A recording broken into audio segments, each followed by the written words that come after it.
1980. A small village in Chaco, Paraguay. Lighting a bonfire here is an old tradition.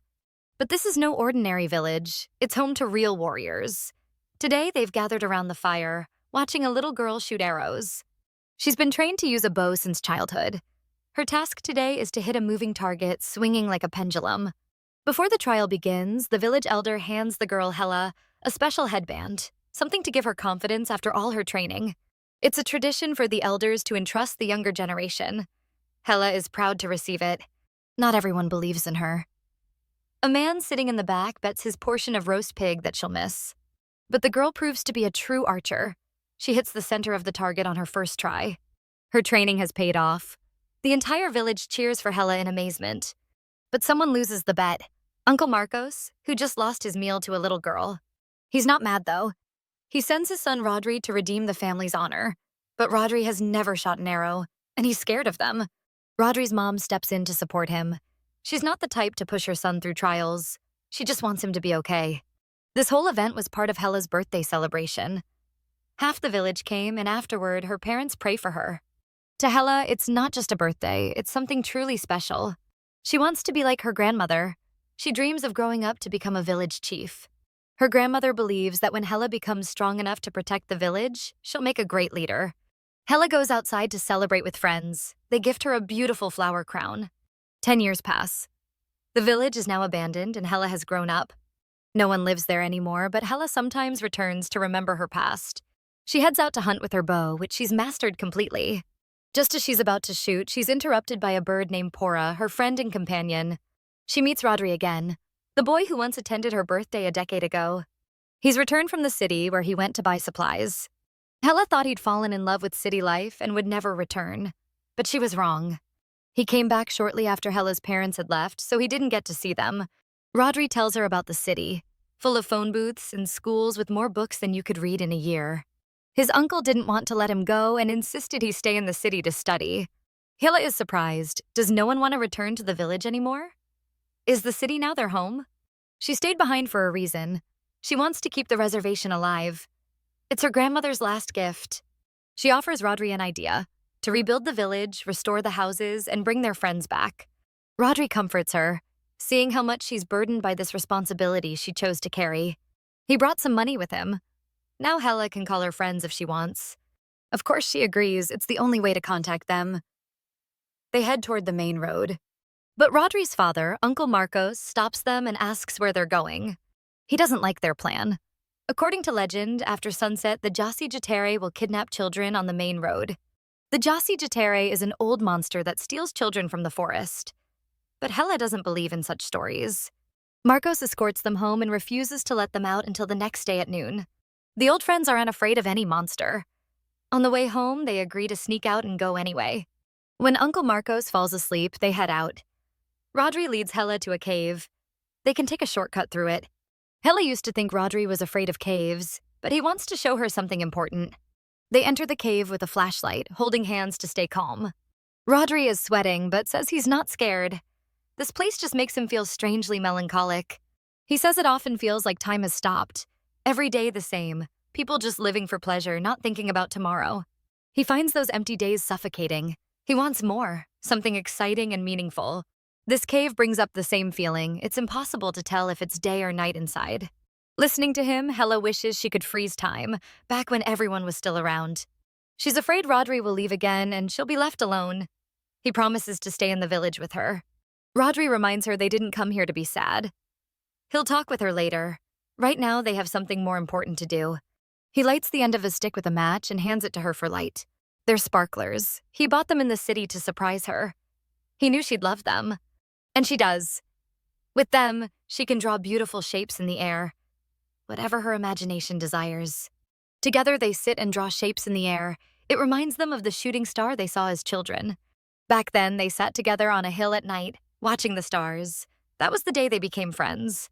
Hella opens her hand and notices a strange mark drawn on her left arm. She's never seen it before. But her thoughts are interrupted by Rodri. Today is her birthday, and he brought her a special gift from the city. It's the very reason he was a bit late today. According to him, it's very popular in the city. He gives her a cassette player and headphones already loaded with music for her. Hella is amazed. How could music fit in such a small box? It feels like the radio is playing right in her ears. She thanks Rodri for the gift. She really likes it. Now she has something to enjoy during her free time. Rodri is happy she liked the gift, but that's not the only reason he brought her here. They're practically adults now, and Rodri has been thinking about studying agriculture and law in the city. Education is important, and the reservation needs development. He shares his thoughts with Hella, and she listens carefully. Hella takes it as if Rodri is tired of the village and doesn't see what he needs here. But he didn't mean it like that. He wants to use his knowledge to help. Rodri also suggests Hella go with him to the city for studies, and then they can return together to rebuild the village. He confesses his feelings. Every time he thinks about his future, Hella is in it. That night, when they watched the stars, she made him smile. Now he wants her to smile too. Before she can answer, Hella hears a strange whistling melody coming from deep inside the cave. Beautiful glowing orbs appear before her, like burning stars in the night sky. She finds it stunning and calls out to Rodri, but he doesn't respond or even move. Seconds later, time slows down, and Hella falls into darkness. She wakes up instantly, as if from a strange dream inside Uncle Marcos's house. Uncle Marcos enters and asks where Rodri is. He can't find him anywhere. Hella is shocked. Just a moment ago, they were together in the cave. Now Rodri is gone. Suddenly, a vision flashes in her mind. Those same golden glowing stars from the cave. And a strange male figure, like an elf, appears in her vision. He begs for her help, saying it's the only way to share their time. Hella freezes. Uncle Marcos grabs her shoulders, shaking her, asking what's wrong and where his son is. Golden hair, mysterious blue eyes, the image of a strange little boy. This magical boy, carrying a staff, roams the forest after sunset, searching for children who refuse their afternoon nap. He hypnotizes them with a beautiful whistled melody. Good children fall asleep in their beds quickly. Their legs begin to move involuntarily, following the rhythm of the enchanting music. They follow him without knowing it. Without hope of seeing their families again, they are doomed. It's an old tale the tribe's shaman used to tell as a bedtime scare. He warned them they must always nap after lunch, or the Hasi Jatere, the moonborn boy, would charm them. Hella heard these stories as a child, but she hated naps and believed he would never come for her. After this tale, Marcos enters the tent and asks to pick Rodri up a little earlier today. Rodri was sitting right beside her. Without a word, he suddenly jumps up and runs off. He runs up the hill. Hella chases after him, shouting at his back, asking why he's running. Rodri doesn't answer. He just starts crying and tells Hella to go away. He doesn't want her to see him like this. Hella comforts her friend. She knows his parents recently had a fight, but at least his mom is home now. But Rodri doesn't care. He's angry that Hella is treating him like a child. He doesn't care about his parents. He tells her to leave and heads into the deepest part of the forest. Hella doesn't want to let him go, after all those scary stories, so she grabs his cloak and rips it off. But what she sees is not what she expected. Rodri's eyes have changed. They're filled with blood and have turned yellow. Rodri didn't want her to see him like this. He feared she would think he's a monster. But Hella isn't scared. She only wants to help. She grabs him by the waist and wants to take him to her grandmother. Rodri pushes her away. He's sure there's no cure for his condition. Exhausted from struggling, they both collapse to the ground. Rodri calms down. He tells her his parents hide him at home when this happens. They believe he's cursed, and that's why his mother always leaves. But Hella doesn't believe it's a curse. She draws marks under her eyes using Rodri's bloody tears. She encourages him. Her mother used to paint similar marks on her during rituals. She tells him he's not cursed, he's blessed. That's why he was born this way. Rodri begins to feel better. They both start laughing, and Hella's words about being blessed change his outlook.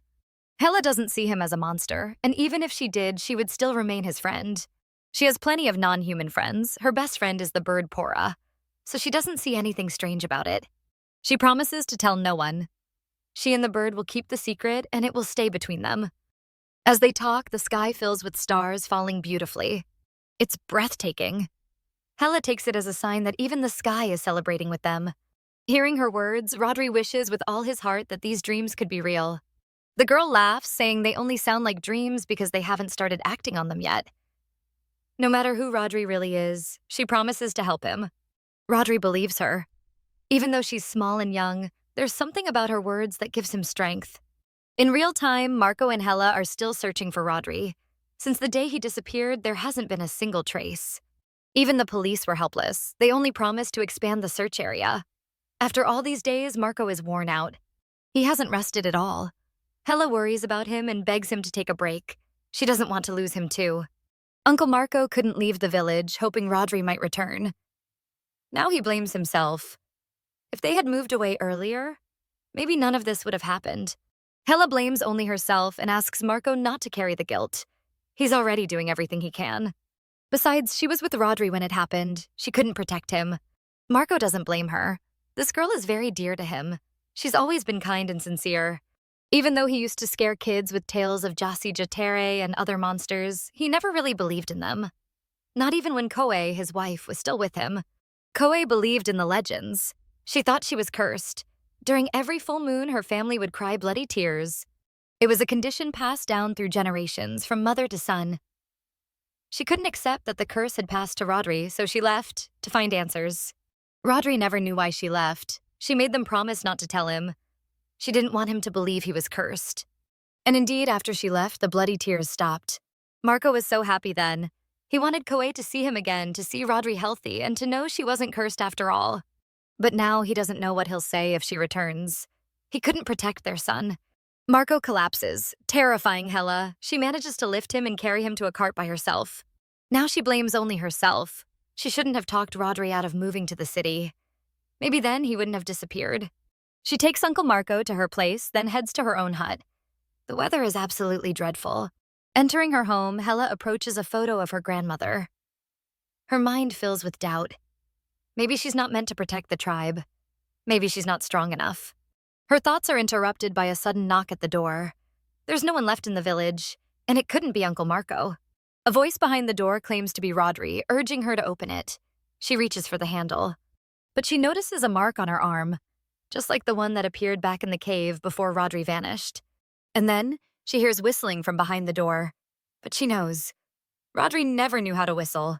Hilla realizes it's not Rodri. It's that mysterious monster who took him. From behind the door, he tells her to come alone if she wants to see Rodri again. She's terrified. Now he's coming for her too. But where can she run? She sees the photo of her grandmother, and now it's clear. She's not running. She's going straight to the monster's lair. Hila grabs her bow, a small knife, and puts on her gear. But she doesn't know how to defend against the one thing. What will she do if the monster starts whistling again and enchants her? Then she remembers the birthday gift she never got to try. Now it finally has a purpose. If he whistles, she'll just play music through the headphones and won't hear him.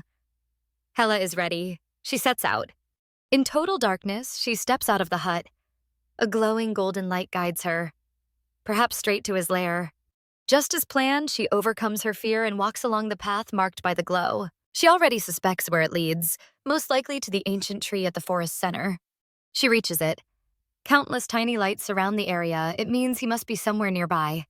Hella draws her bow and aims. She intends to end this in one shot and free Rodri. She finds her target and fires, but without even turning around, the figure dodges. It's not a monster. It's a human. Or maybe a monster in human form. He turns to face her, charging an unknown power into his left hand. He blasts that power at Hella, smashing through a stone ledge and sending her plummeting into a free fall. She falls from a steep cliff, but a man with white hair catches her midair, holding her in his arms. Mysterious blue eyes, golden hair, and a magical staff, he is clearly the monster from the legends, Jasi Jater. This is the perfect chance to attack. Hella grabs her knife and tries to stab him with both hands. He only laughs. Normal humans can't hurt him. He tells Hella not to waste his time. Hela tries to flee, but Jasi Jater commands the wind. He uses his powers to bind her. He creates a barrier, sealing them inside. Hella is trapped. She doesn't know what to do. She's completely powerless. The girl is trembling all over. The man notices and assures her he doesn't intend to harm her. He only wants to ask a few questions. If Hella wants to get her friend Rodrigo back, he proposes a deal. He needs Hella's help. She must help him, and in exchange, as promised, he will return Rodrigo safe and sound. Hella asks where Rodrigo is. The man says he'll take her to him if she agrees to his terms. She hesitates. How can she know he's telling the truth? After all, he kidnapped Rodrigo and even tried to hypnotize her. The man doesn't see much difference between them. Just like Hella mimics the sound of prey when hunting, he simply lured them the same way. The monster had been watching them all along and clearly planned this, but Hela is sure there must be a way to kill him. Any beast can be defeated. Hela states her own condition. She wants to see Rodrigo first and wants him released. Then she'll go with him. Jazi Jater knows humans well and refuses to give Hela the chance to stab him in the back. He introduces himself as a demigod, and unlike humans, his promises carry weight. He would never stoop so low as to break his word. He only needs one thing from Hela to open certain gates that he cannot open without her. She asks how she can be sure he won't just kill her right after she does what he wants. The man agrees to form a contract, a blood oath. The seal will remain on his body until he fulfills his end of the deal. A contract with a demigod cannot be broken without severe consequences. Hela must think of her wish and carve her name. When Hela asks why he chose her, whether she's special, he replies that he has no other choice. Just like her. Though still uncertain, Hela is willing to make the sacrifice for Rodrigo, even if there's only the slightest chance of seeing him again. Using her knife, she makes a small cut on his arm and he recites the terms of the contract.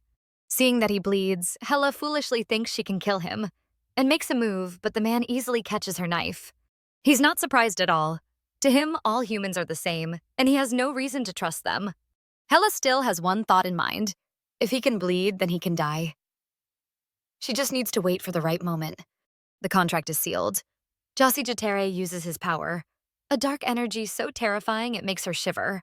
The girl must accompany him to the lands of Tao, but only if she speaks aloud and clearly declares her intent. He cannot force her. According to him, even Rodrigo came willingly. If he could hypnotize people, he would have done it long ago. Instead, he's standing here, talking. There's no turning back. Hela agrees to his terms. This is her only chance to see Rodrigo again. She must find Ao Ao. She remembers that name from her grandmother's stories, a monster that feeds on human flesh. But there's nothing to fear. Ao Ao won't notice her as long as her connection to the Tao realm remains incomplete. The connection is based on sight. If she keeps her eyes closed, he won't be able to see her. He won't see or smell her. As long as she wears the blindfold, she'll be safe. All that's left is to summon him. The man won't go with her, but promises to find her when the time is right. Her job is to reach him. As she calls his name, Hela becomes surrounded by dark energy. A glowing circle appears behind her, likely a summoning portal. She feels freezing cold. She's entered another world. The ceiling is low and everything feels strange to the touch. She begins to hear wind. It would make sense if that were an exit, but then she touches something. Something furry. The furry creature lets out a deep growl at the sound of her voice. Hela remembers she must remain quiet. Suddenly, a strong gust of wind knocks her off balance. It feels like something massive just rushed past her. It starts howling like a wolf that's caught the scent of prey. Did Jazi Jatere lie to her? Can they actually see her? No, they're hunting someone else. Her first thought is Rodrigo. She decides to draw their attention to herself. Feeling around, she grabs dry branches and scatters them on the ground to make noise. Hela howls with all her might, perfectly imitating wolves. She knows their cries by heart. Only one creature approaches. The rest seem to still be chasing another target. She remembers something her grandmother once said, never mess with pack animals. They're incredibly intelligent. If animals follow a hierarchy, each one has its own role, just like humans do. The leader commands the pack and chooses its direction. The warriors fight, and the signaler alerts the group. If the signaler sees her as easy prey, he'll summon the entire pack. There's no doubt now. The first creature that came is the signaler. Hela removes her blindfold, hoping to lure the rest in. Before her stands a grotesque wolf-dog hybrid with protruding horns, chewing on a real human hand. Hela lights an arrow and prepares to draw the attention of the entire monstrous pack. Almost instantly, much larger beasts arrive. Dozens of them are now rushing toward her. She lights another arrow, takes aim, and prepares to kill them all with fire arrows. Her expert marksmanship doesn't fail. Flaming arrows are perfect for burning them down. But no matter how many she kills, their numbers don't shrink. In fact, more and more keep coming. Hela decides to climb higher. She ties a rope to an arrow to shoot it up and use it to ascend. She manages to do it and starts climbing, while the furious monsters are almost upon her. One of the monsters grabs her coat and Hela loses her grip, falling down to the ground. In a state of shock, she doesn't know what to do, until Jazi Jatere suddenly appears and saves her.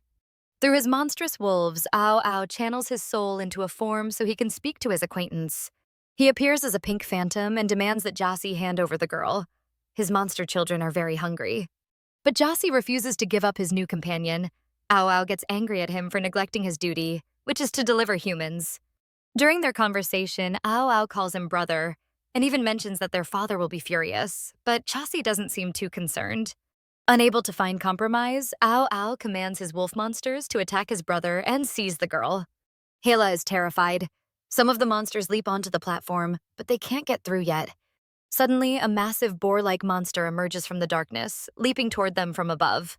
Jassi's barrier is shattered, but he quickly forms a protective shield that keeps the monsters at bay. The boar monster slams into the barrier with its giant tusks. Fueled by rage, it might actually be able to break through. The shield is already starting to crack. Jassi's strength is not enough to hold it. There's no clear way out.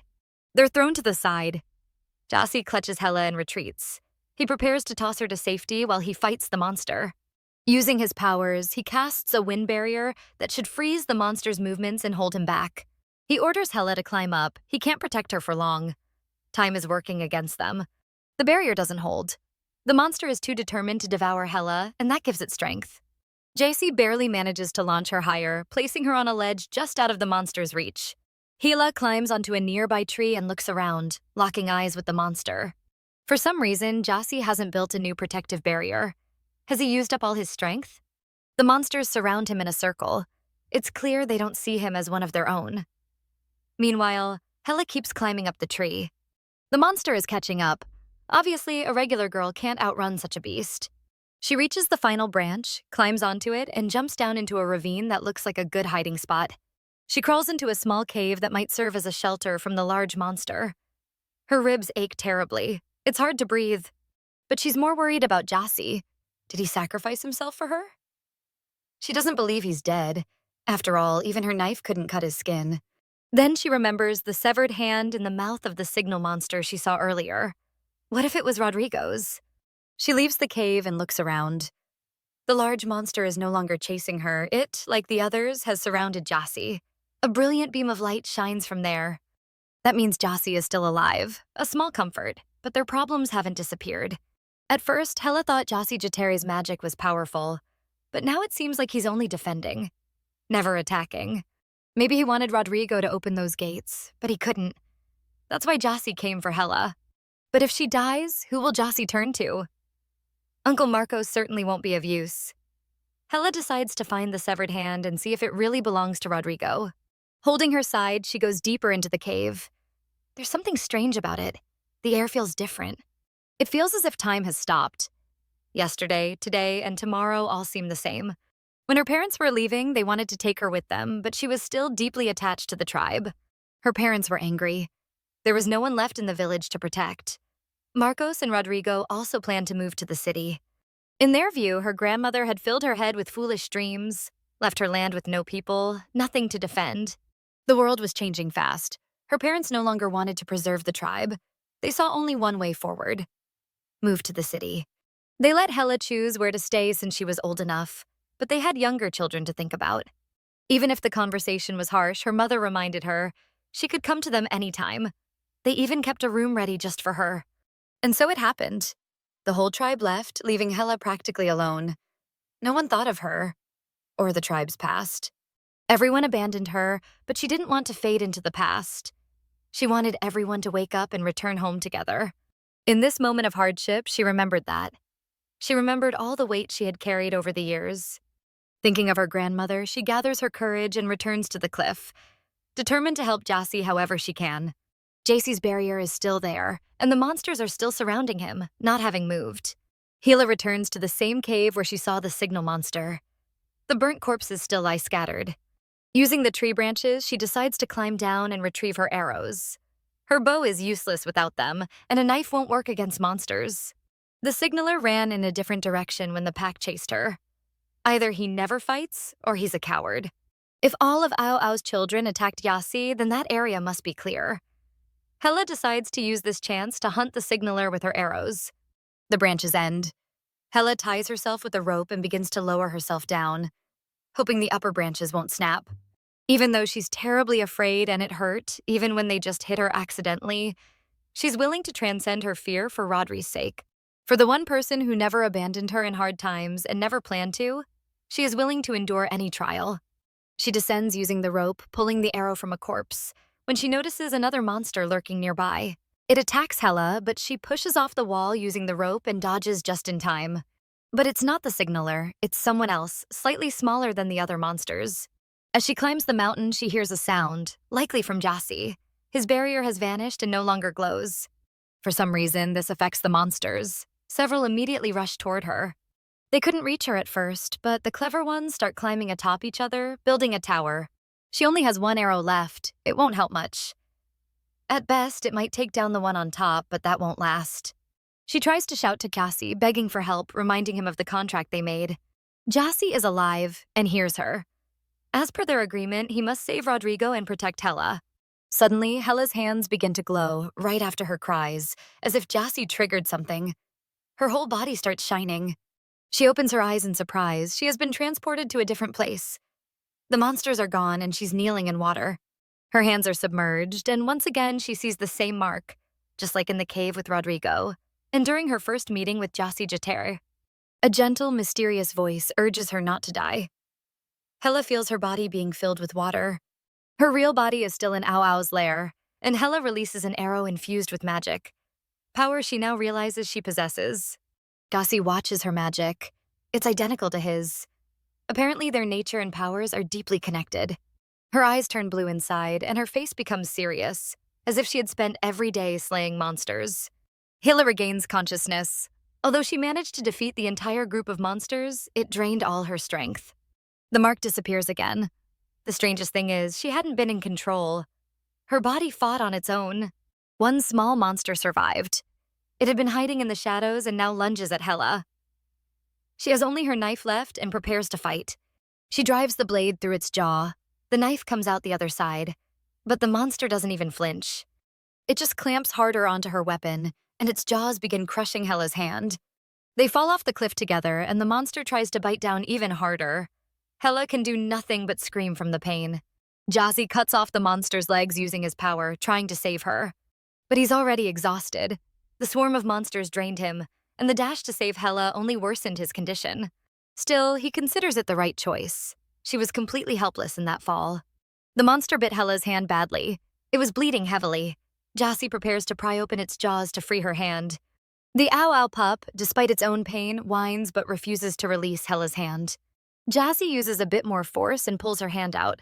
Luckily, nothing was bitten off, just clamped with terrible strength. Hela clings to Jassy, asking why he took so long to attack and help her. He explains that he lost his power. Now he can't even hold a barrier for a single second. Using a small burst of energy, he lifts them onto a rocky ledge. Jassy has reached his limit. He's sure he doesn't have enough energy left to release even a fraction of his power. Hela starts to lose consciousness. Jassy pleads with her not to faint and asks for a bit of her strength. He manages to take some energy, dips his hand in water, and recovers slightly. Suddenly, the monster with the pierced skull rises again. It's clearly being controlled by its master. Jassy is on the verge of collapse. Fighting will now be extremely difficult, though it's the only option. Using his magic, he stuns the charging monster, but stunning it won't be enough to kill it. Hela helps him. With her own hands, she drives her knife into the monster's face. Together, they defeat the beast. Jassy spots a cave where they can hide. Using his power, they fly toward it. Due to Jassy's speed, the cave begins to collapse behind them the deeper they go. They manage to reach the very end. Both completely out of strength, they collapse and lose consciousness. Jassy begins to show blue veins from exhaustion. They start to surface all over his body. But his only concern is Hela. Her arm hurts more and more, and she can no longer hold back her tears. Using his clothes, Jassy fashions a bandage and wraps it around Hela's wound to ease her pain. Hela's arrow saved him. He never expected such bravery from a human, especially one who had once tried to kill him. Though it was the right decision to save a friend, he regrets using his power for her. But now he realizes the bond between them. Jassy bears the same mark as Hela. Their connection is deeper than he imagined. He had never met a human willing to risk their life for others, especially for someone they barely knew. Despite the bandage, Hela's arm isn't getting any better. The burning pain still lingers intensely. Jassy doesn't know how to heal. He could transfer some of his power into her, but he isn't sure if it would help or harm her, so he asks if she's willing to take the risk. Now that Jassy knows their powers share the same nature, he kisses Hela, hoping to pass some of his energy to her through the kiss. Hela accepts the energy easily. It starts to work. Her body feels filled with water again, and the burning nearly disappears. Now she needs rest. Jassy gently closes her eyes and begins humming a melody meant to lull her into hypnosis. She falls asleep to his song, feeling as if water has wrapped her in a warm embrace far from this place. Jassy places another fragment of his energy into Hela. His own strength is nearly gone, and his body takes on a painful, weakened form. He knows he won't last much longer. Hela is his only hope now. He needs to open the gates. It's the only thing that can save him. And only Hela has the power to do that. He has one way to control her friend Rodrigo. For him, she'd be willing to do anything. Jassy has been suffering for a long time. His body weakened, his abilities nearly gone. He wishes this would all end soon. But he's not sure. Once the portal is opened, will he even be able to recover? He doesn't know what's waiting for him. When he sent Hela to Ao Ao, he only hoped she'd clear the way for him. He never imagined she'd remove the blindfold from her eyes. Jassy has been suffering for a long time. His body weakened, his abilities nearly gone. He wishes this would all end soon. Inside her dream, Hela senses endless water. She tries to reach it, but it keeps slipping away. Waves cover her completely, but she doesn't drown. The water seems formless. She spends several days there. She's exhausted and freezing, but her body has now fully healed. During this time, she reconsiders many things, recalling memories buried deep from her childhood. She remembers her parents and their conversations about the tribe, how much they didn't want to leave, but had no choice. They bore the burden of being the tribal leaders, but with the tribe destroyed, there was no reason to lead anymore. When her grandmother was alive, she told Hela stories every day and believed Hela would become a great chief. They spent all their free time together. For her grandmother, the tribe was everything, but Hela meant even more.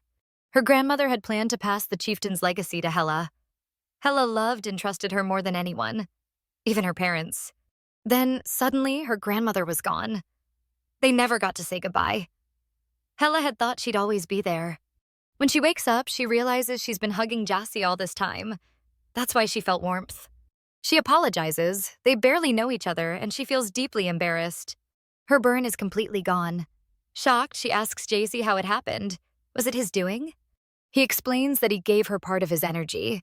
It should have accelerated her healing, but even he can't fully erase a wound. Hela asks about that strange power, why her arrow glowed blue, and how she was able to wield such strength. She wants to know if it's connected to the rune that appears on her hand.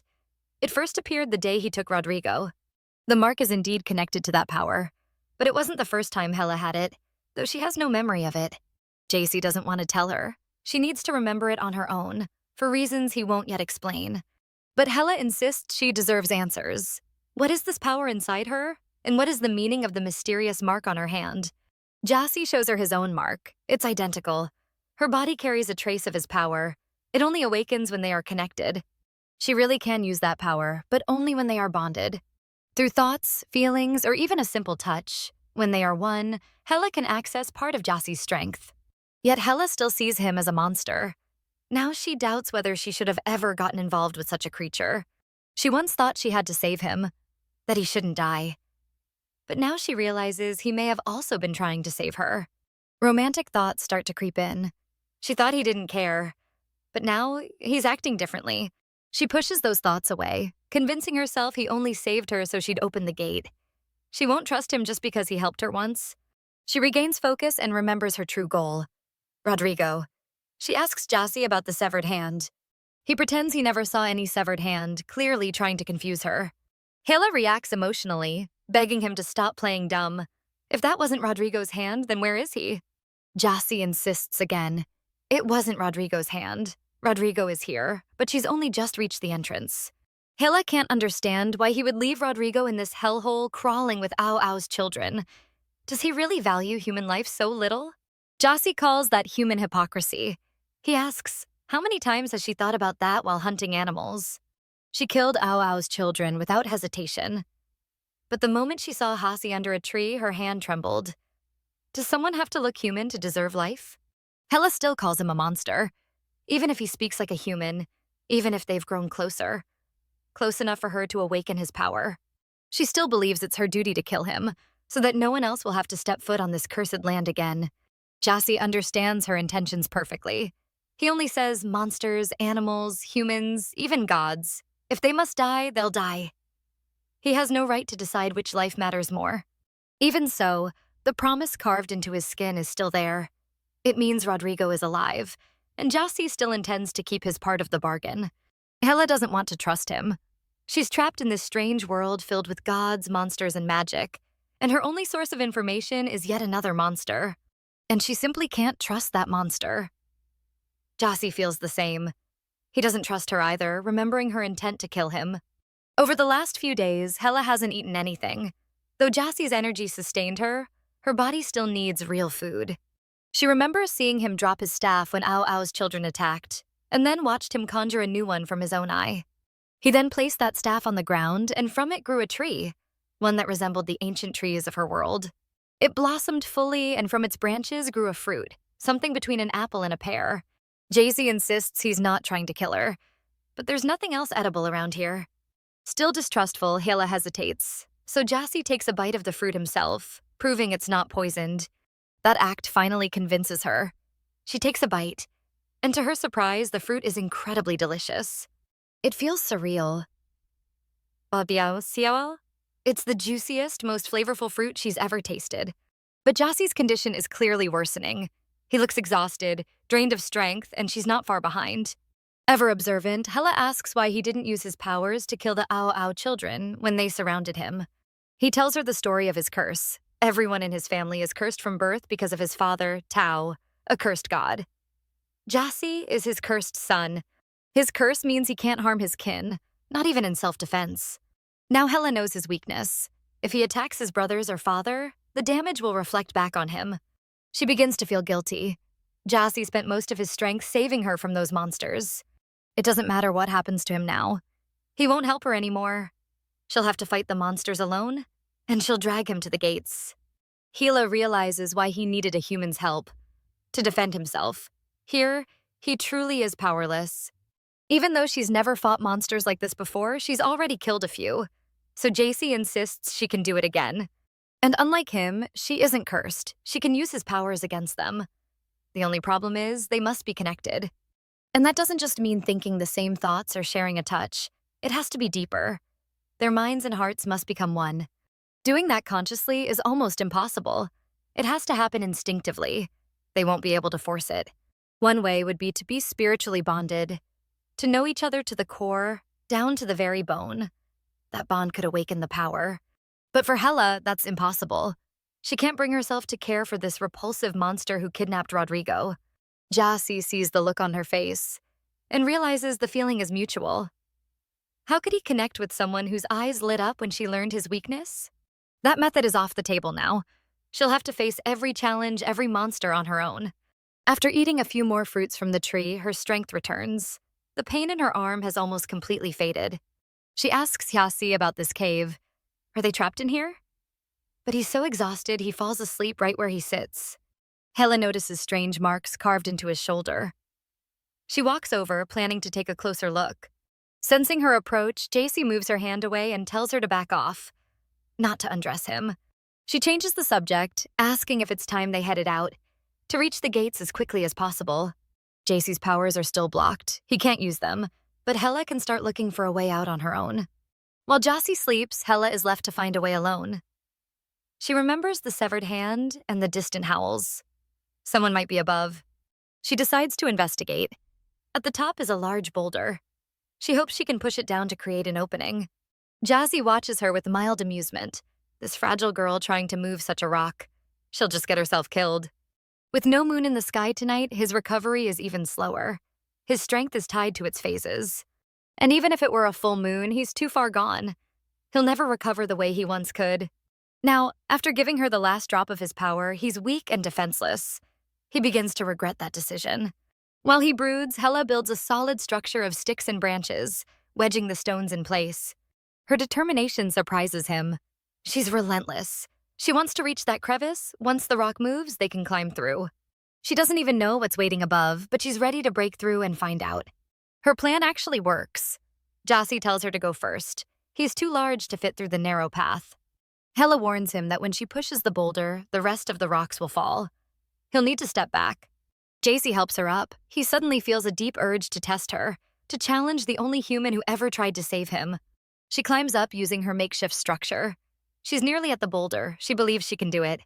As she climbs, she wonders, can she trust him or not?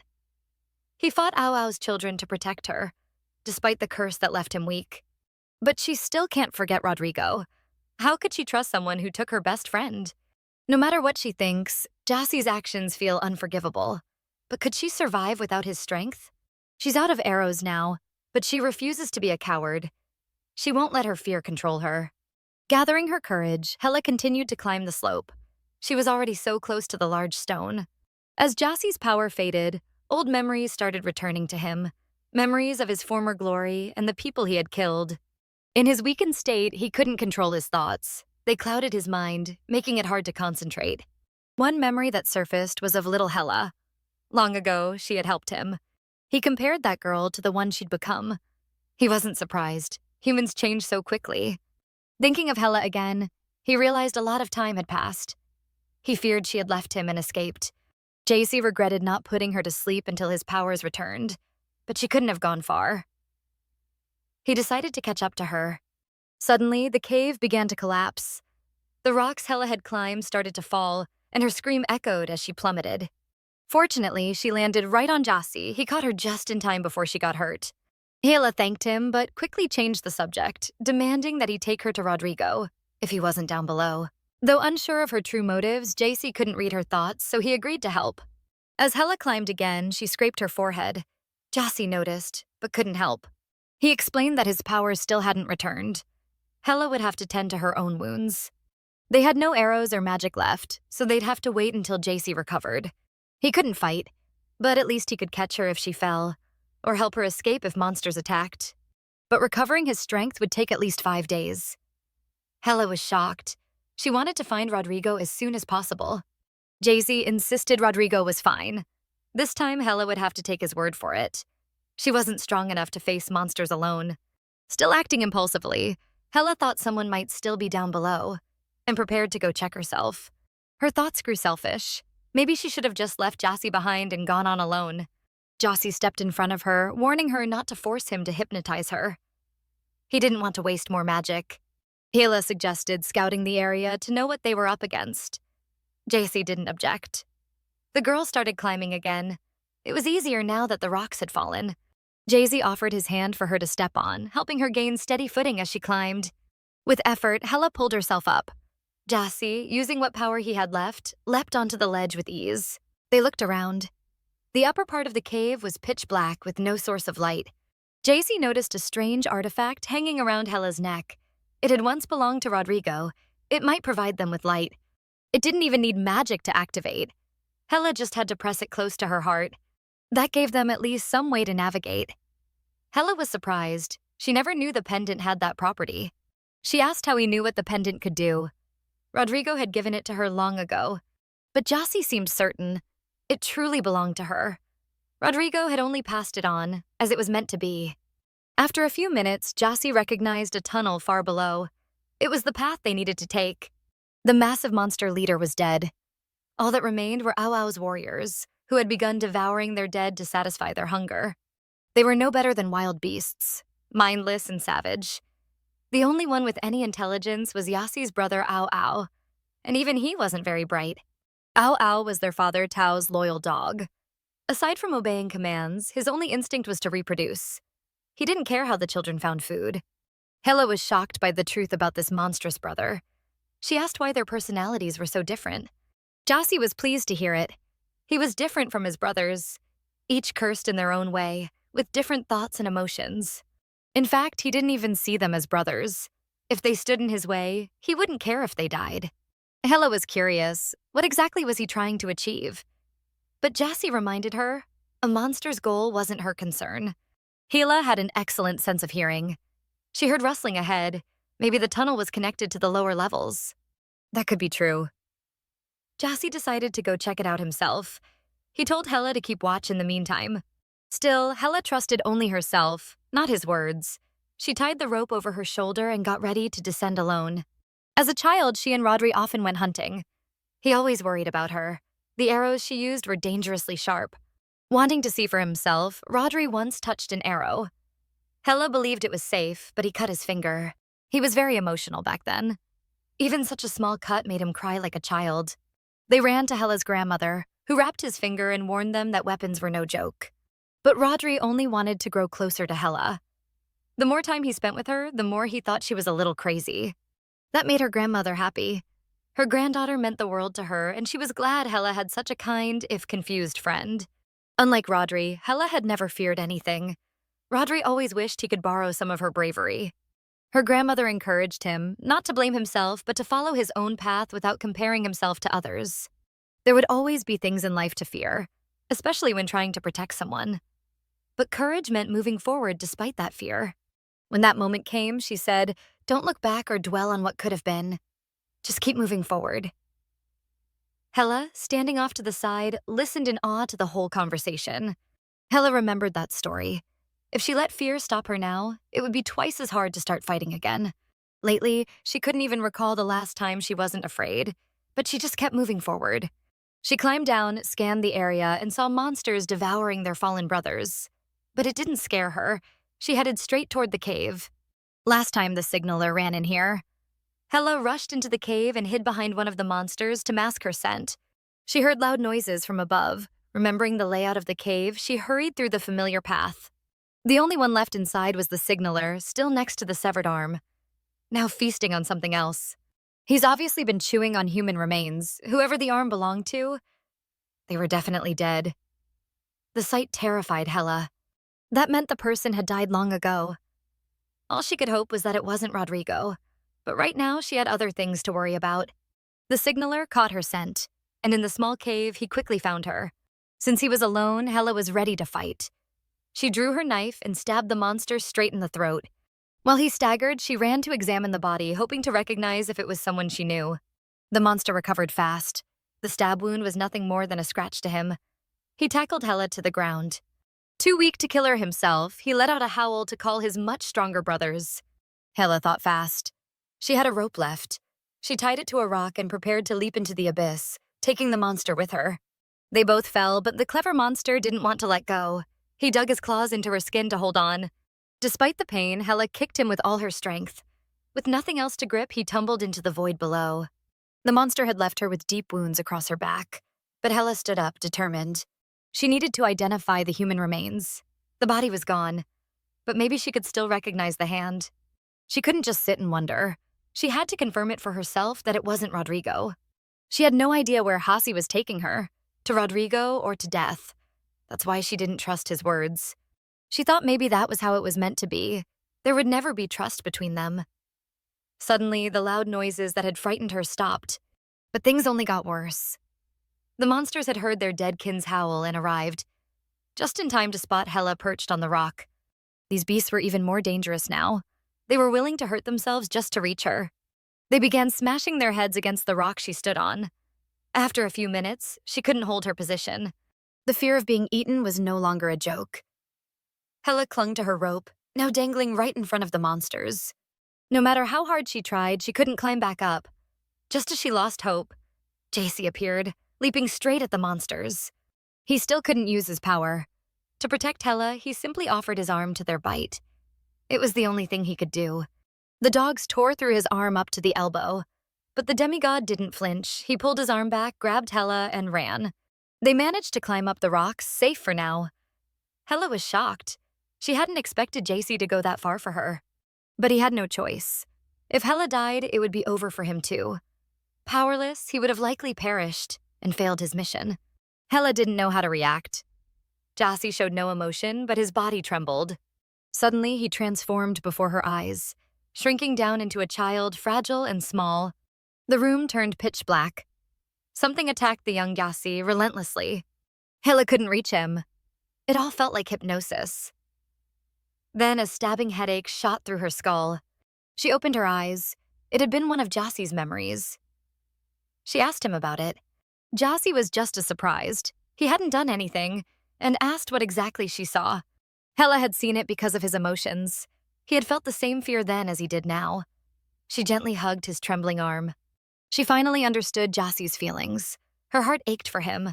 The emotions he showed were the most human thing she'd ever seen in him. It was so human, in fact, that Hella was almost glad they were facing this moment together. when their own fears threatened to destroy them. But there was no more time to talk. The monsters could reach them at any moment. They agreed to continue later. There was no other way out. The monsters had them completely surrounded. Their only option was to fight their way back to the entrance. Even if they found a detour, they weren't strong enough to run from such a huge group. Hela got an idea. She asked Jassy to summon an energy limb. He could do it, but only for a short while. She suggested they jump into the abyss. With his limb, they might survive the fall and land safely. She wasn't sure it would work, but they had no choice. It was their only chance. Jassy trusted her. He was willing to do it. For the plan to work, they had to jump together. Remembering her grandmother's words, Hela encouraged Jassy to just keep moving forward. If they stopped, they'd have to start all over again. They held hands and coordinated their move. First, they had to lure the monsters closer. Blinded by hunger, the monsters walked right into their trap. As they drew near, Jassy and Hela leapt into the ravine together, without incident. But since the monsters were ready to follow them without hesitation, that's exactly why they needed Jassy's energy limb, to shield them on the way down. The plan worked perfectly. The starving monsters were tricked and fell into the abyss, while Jassy and Hela, with his power, climbed back up. They had really done it. They scaled the cliff, leaving the monsters behind. They both felt how much stronger their bond had become. Hela had been running on adrenaline all this time, but now her body gave in to pain and exhaustion. Blood began to drip from her nose. It seemed a few monsters had survived the fall, and now they had to run again. Hela had almost no strength left. She couldn't even walk. Jassy picked her up in his arms and headed toward the cave exit. Though unconscious, Hela could feel Jaycee's energy flooding into her, as if it was trying to heal her. As they neared the exit and a possible escape, they encountered more Ao warriors, but these weren't the weak hounds from before. Compared to Jassy, they were nothing. But in his weakened state, even the weakest warrior could be a threat. Using his limb to shove the monster aside didn't help much. They needed a stronger weapon to finish it off. A monster charged at them.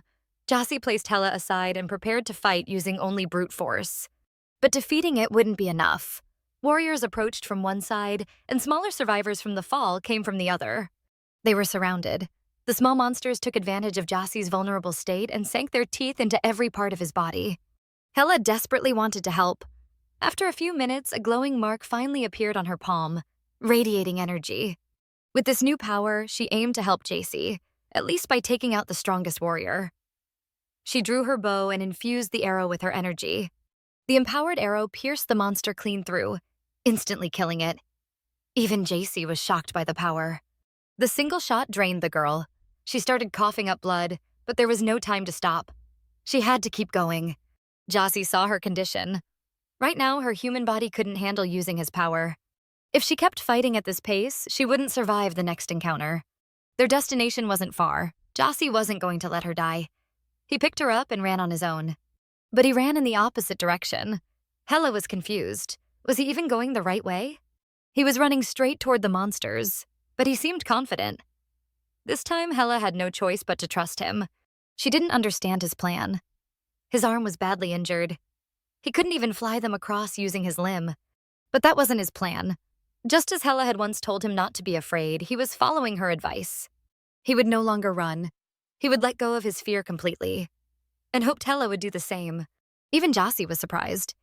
Instead of being a burden, Hela's presence had unexpectedly calmed him. He even found joy in it, fighting side by side with someone. For the first time in his life, he felt this strange connection. Finally, he spotted a safe path. If they could slip through, the Ao hounds wouldn't be able to follow. Not even his father could reach them there. Jassy was strangely confident in the sanctuary he had planned. They broke through the enemy ranks. Thanks to Hela, Jassy felt he was finally mastering his fear. And yet, this journey would be his last. With his strength, they dodged the monsters and made it into a cave. As they entered, one furious monster refused to give up. He bit down on Jassy's cloak. The cave was narrow, but despite the danger of collapse, Hela picked up a stone to fight the monster off. She threw the rock straight at its jaw. The monster let go, but unfortunately, the cave began to collapse. Jassy grabbed Hela and rushed deeper inside, just as the cave entrance caved in completely. They made it. The tunnel was sealed off. The cave would now serve as a shelter. No monster would get through. Hela's condition was dire. She could barely breathe, having lost too much blood and pushed her body to the limit. Jassy used his old technique. Through a kiss, he passed some of his energy into her, helping her recover. Just like before, fragments of her memories appeared before him. He was curious to see what Hela feared most. After a while, Hela regained consciousness. Jassy had torn part of his cloak to make her a shawl. They took a safer detour, but it was long and Jassy couldn't carry her the whole way. Hela noticed his arm. He hadn't healed it, just stopped the bleeding and bandaged it so it could recover. She blamed herself. If she hadn't gone to check whether the monster's arm belonged to Rodrigo, Jassy wouldn't have been injured. Jassy reassured her. As a demigod, the wound was nothing. In time, he could even grow a new arm. That cheered her up. After everything they'd endured, they had grown much closer. But Jassy didn't understand. The girl who once so desperately wanted to find his weakness was now worried about his well-being. It didn't matter much to him, but it gave him something to think about. To help Hela fall asleep, he started whistling a gentle tune. A few days later, they stopped to rest. Rain had been falling ever since they arrived in this place. Occasionally, they passed fruit trees planted by Jassy. He said he'd planted them decades ago. But for her, he had grown a new one every day, so that Hela wouldn't go hungry. It had been a long and exhausting journey. On the way, they sometimes encountered Ao children. But with no food around, their bodies were weak and skeletal. They avoided the monsters by gliding with Jassy's limb. Thanks to the tall cave ceilings, flying came more easily. Hela's body took longer to heal than Jassy's. She often passed out along the way, and only his energy helped her recover. Over time, Jassy's arm regrew, and he regained a bit of his strength.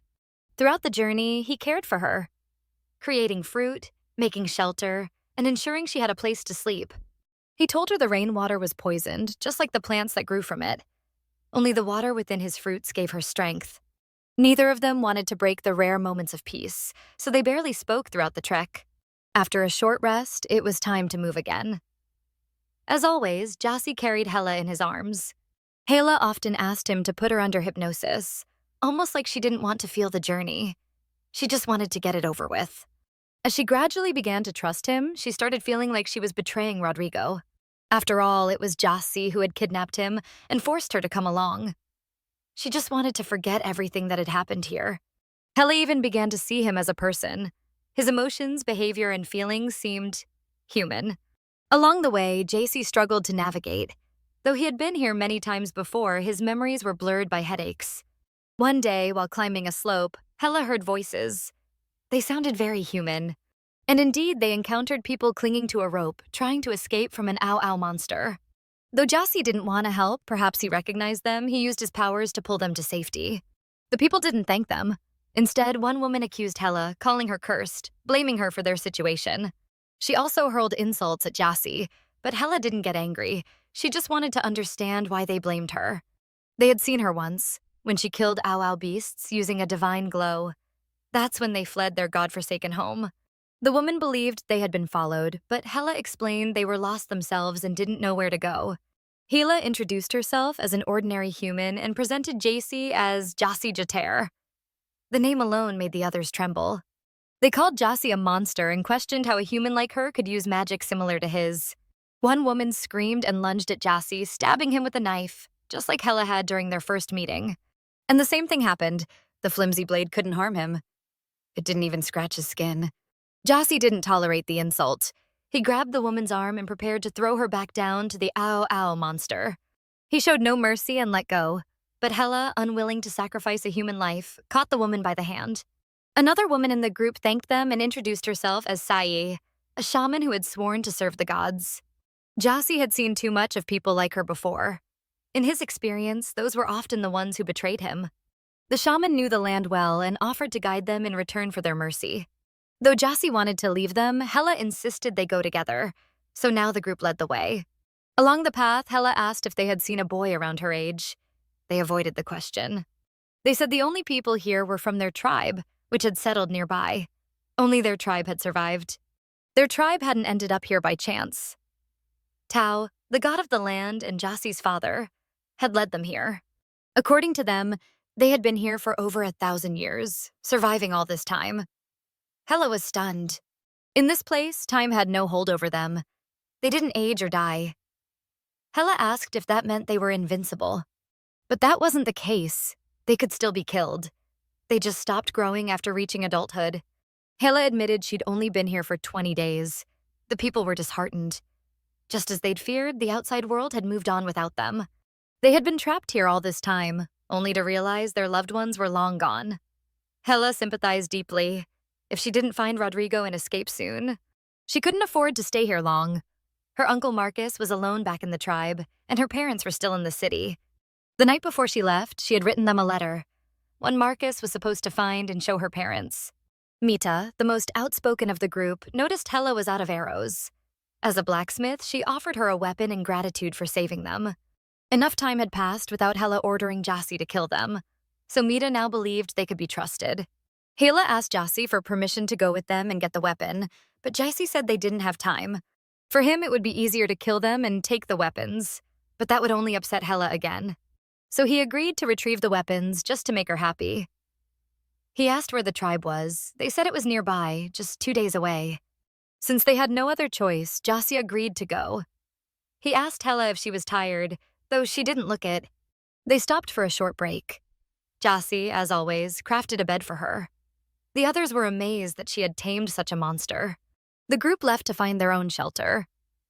Hela had tried to share Jassi's fruits with them, but they called them poisoned and refused. Jay-Z asked her not to tell them about their deal. If she did, they would all be in danger. It annoyed him how quickly Hela had trusted these strangers, but still didn't trust him. The people sat far away from Jassi and Hela, whispering that they couldn't possibly bring this monster back to their tribe. Thanks for watching. If you enjoyed this review, don't forget to like, subscribe, and hit the notification bell so you never miss a new video. Let me know in the comments what you thought of this story and what manhwa you'd like to see next. See you in the next installment.